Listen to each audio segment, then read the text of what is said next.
tere. Nii ammu ei olnud päris uut õppelast. Huvitav, ma ei tea, vist proovin kõike teha, toetada, õpetada, aga kuidagi kardetakse mind võib-olla. Ei tea, miks, ei tea. Noh, sa panid ukse kinni nii õrnalt. Ma isegi nautisin seda natuke. Kas te olete sõitnud juba kellegiga? No jah. Päriselt? Mis seal juhtus? Loodan, et minuga sai korda. Ei, kõik on korras, ta lihtsalt jäi haigeks ja ma proovisin teiega sõidu teha.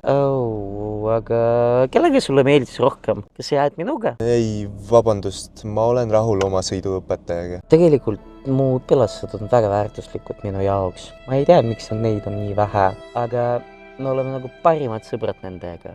Igaühega nendest. No nii, tänan sõidutunni eest, ma lähen. Oota, äkki tuled mind üle? Ei, palun, vali mind!